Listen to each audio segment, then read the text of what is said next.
अध्यक्ष महोदय, राष्ट्रिय सभामा मेरो जीवनमा पहिलो पटक अस्ति म उपस्थित भएर आज केही सम्बोधन गर्ने अवसर पाएको छु। म अध्यक्ष महोदय र उहाँ मार्फत अन्य व्यक्तिहरूलाई धन्यवाद दिन चाहन्छु। पहिलो पटक उपस्थित भएको हुनाले मैले आफ्नो जीवन कम्युनिस्ट आन्दोलनले समर्पित गरेको छु। बाँकी कति समय बाँच्ने हो त्यो त थाहा छैन, तर यो 73 वर्षमा 7 वर्ष घटाएर अरू सबै समय यही आन्दोलनको निम्ति मैले समर्पित गरेको छु। यस अवसरमा यो आन्दोलनको लागि आफ्नो जीवन समर्पित गर्ने शहीदहरू प्रति श्रद्धा सुमन व्यक्त गर्दै थाहा छैन हाम्रा अग्रजहरूप्रति सम्मान प्रकट गर्छु र मलाई राष्ट्रिय सभामा मनोनित गर्नुहुने राष्ट्रपतिज्यू, प्रधानमन्त्रीज्यू र त्यसबेला को पार्टीका सम्पूर्ण नेताहरूलाई मैले धन्यवाद दिन पर्छ। उहाँहरूलाई हार्दिक धन्यवाद दिन चाहन्छु। आज म खुसी हुनुपर्ने हो, तर म छैन। मैले आफ्नो जीवनको सबभन्दा ठुलो उद्देश्य दुईटा मैले घोषणा गरेको थिएँ। एउटा गणतन्त्र नेपालको स्थापना गर्ने र दोस्रो यो गणतन्त्र नेपालको स्थापना गर्ने काम मेरो जीवनको उत्तरार्धतर्फ प्राप्त भएको हुनाले अब मैले नेपालको कम्युनिस्ट आन्दोलनलाई एकीकृत गर्न सकेँ भने एउटा ठुलो उपलब्धि हुनेछ। राष्ट्रको निम्ति, कम्युनिस्ट आन्दोलनको निम्ति मात्रै होइन, संसारमा सबभन्दा पिछडिएको देशको रूपमा रहेको नेपाललाई समृद्ध नेपाल बनाउनुको निम्ति नेपालका सबै कम्युनिस्ट पार्टीहरूलाई एकीकृत गर्न सकियो भने त्यो मेरो जीवनको अर्को उद्देश्य पूरा हुनेछ। त्यो पनि मैले प्राप्त गरेँ। त्यो जनताले प्राप्त गरे, कम्युनिस्ट आन्दोलन लागेका सबैले प्राप्त गरे र म त्यसबेला अति खुसी भएँ कि मेरो जीवनको लक्ष्य पूरा भएको छ। अब मलाई कम्युनिस्ट आन्दोलनमा लागे बापत कसैले पनि धिक्कार्ने छैनन्।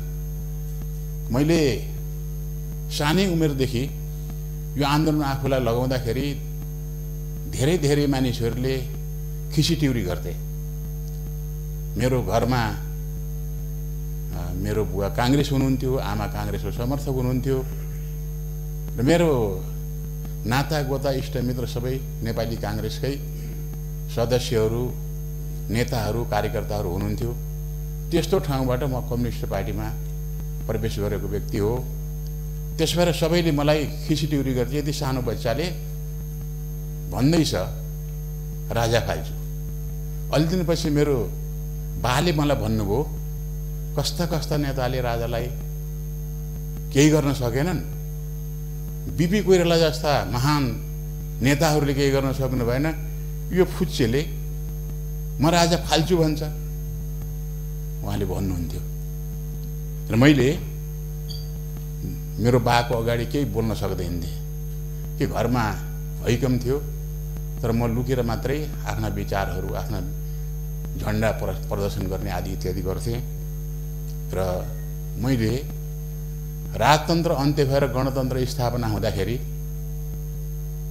मेरो पिताजी बाँच्नु भएको भए के भन्नुहुन्थ्यो होला भनेर मैले गर्व गरेँ।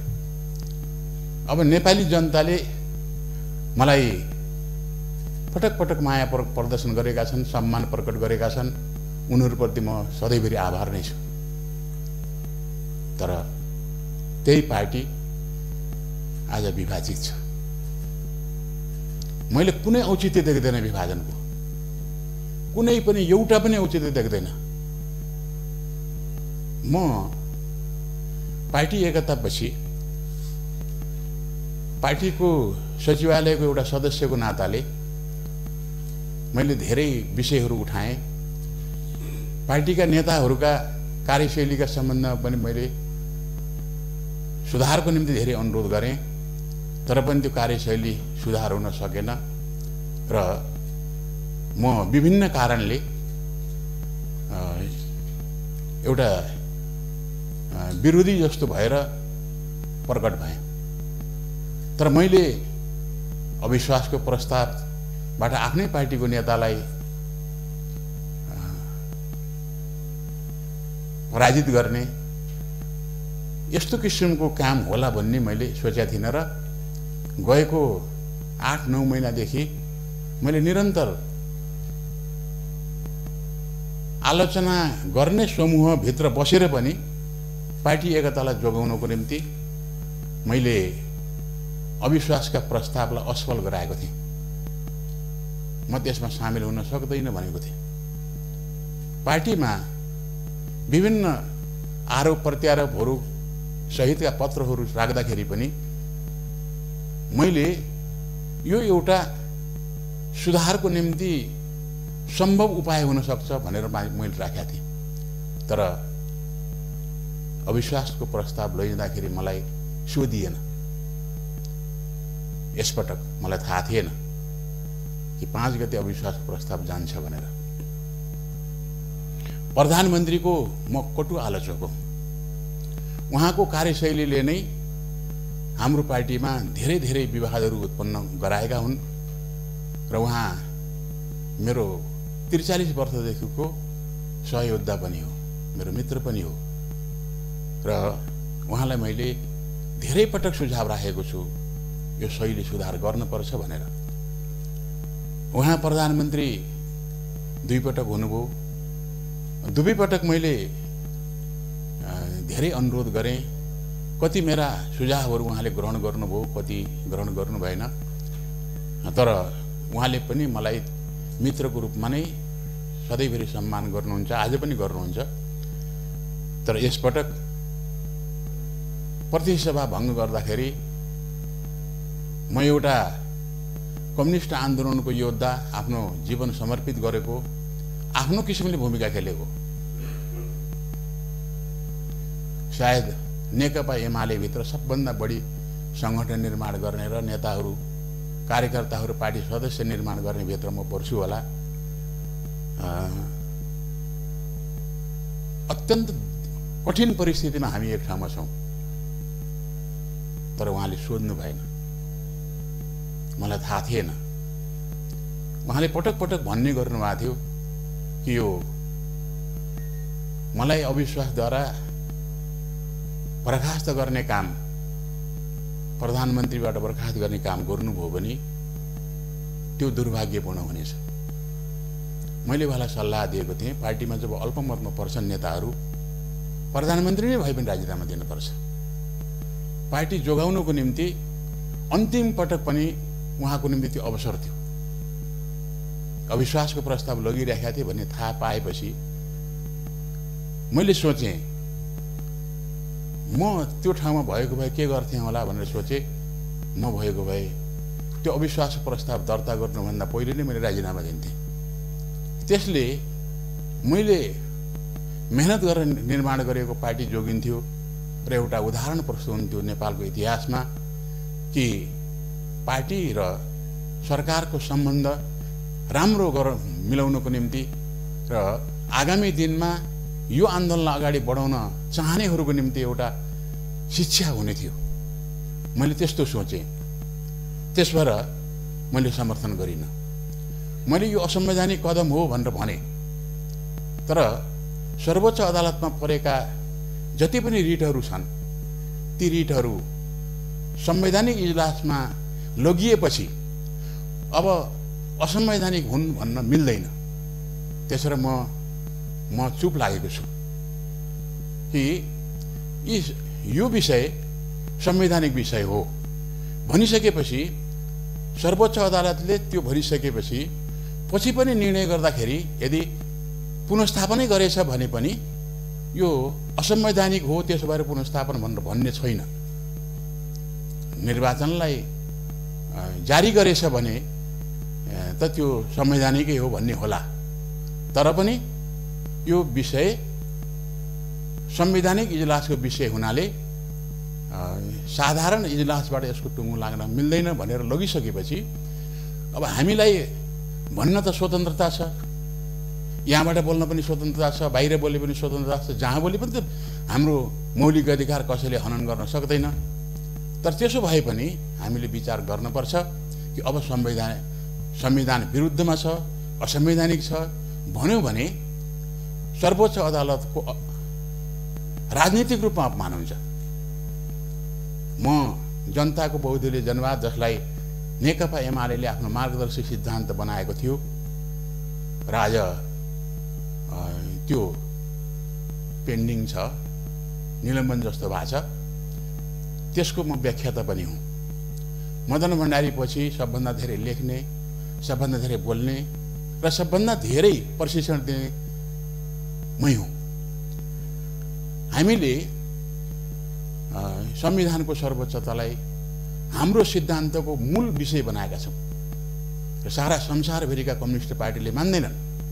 कम्युनिस्ट पार्टी सर्वोच्च संस्था मान्छन्, तर हामी त्यसलाई चुनौती दिँदै हामीले भन्यौँ कि हामी अब संविधानको सर्वोच्चतामा जान्छौँ, संविधानको सर्वोच्चतालाई मान्छौँ र त्यसको पालना गर्छौँ र संविधान भित्रको विषय आफूले भने बमोजिम भएन भन्दैमा त्यसलाई बदनाम गर्ने किसिमले काम गर्नु उचित हुँदैन भन्ने मलाई लाग्छ।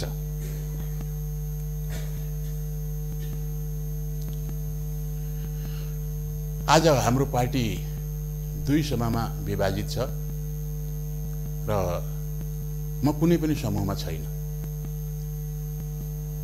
किनभने मैले विचार गरेँ यो 3 वर्षमै पार्टी विभाजन गर्नु थियो भने एकता किन गर्न परेको थियो? पार्टीभित्र अन्तर्विरोधहरू हुँदैनन् भनेर कसैले कल्पना गर्छ भने त्यो जतिको मूर्खतापूर्ण निष्कर्ष अरू हुन सक्दैन। पार्टीको जीवन अन्तर पार्टी सङ्घर्षमा हुन्छ, वाद विवादमा हुन्छ, वाद विवादहरूको निष्कर्ष निस्कन्छ, फेरि अर्को चाहिँ अन्तर्विरोध पैदा हुन्छ। त्यसो भएर अन्तर पार्टी सङ्घर्षबाट कुनै पनि पार्टी, कम्युनिस्ट पार्टी मात्रै होइन, राजनीतिक पार्टीहरू मुक्त हुन सक्दैनन् र त्यहाँ नेता त्यो हुन्छ जसले ती समस्याहरूको समाधान गर्छ, देखा परेका अन्तर्विरोधहरूलाई सही किसिमले विश्लेषण गर्न सक्छ र त्यसको समाधान दिँदा पार्टीलाई नयाँ जीवन प्राप्त हुन्छ। त्यसलाई त्यस रूपमा प्रयोग गर्नुपर्ने हो। तर आज राजनीतिक रूपमा विभाजित छ र कानुनी रूपमा के हुन्छ भन्न सकिन्न, किन मैले निर्वाचन आयोगले के गर्छ त्यो पनि थाहा छैन। हाम्रो पार्टीको विरोधमा ऋषि कटेलजीले मुद्दा हाल्नुभएको छ र त्यो मुद्दा सर्वोच्चमा छ र निर्वाचन आयोगले हराइदिएपछि नेपाल कम्युनिस्ट पार्टी नेकपा मेरो पार्टी हो र यसलाई खारेज गरी पाऊँ भनेर भनेको छ।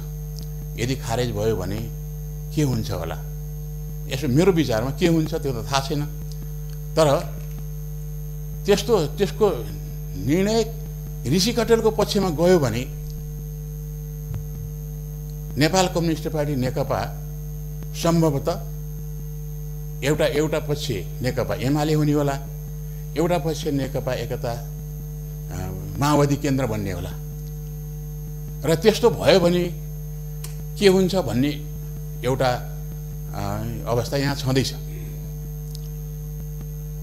दुवै पक्षमा मैले गल्ती कमजोरी देखिरहेको छु र तर पनि एकताको निम्ति लामो समय प्रयत्न रहेको र त्यसमा मैले गौरव गरेको हुनाले फेरि एकता गराउन सकिन्छ कि भनेर पनि मैले आफूलाई लगाइरहेको छु। एक्लै एकताको माहौल बनाउन सकिन्न कि तर भनेर म संगठनात्मक संरचना निर्माण गरेर पनि जाने पक्षमा छु र मलाई लाग्छ यो पार्टीको बीचमा एकता अपरिहार्य छ, बुझ्न सकियो भने।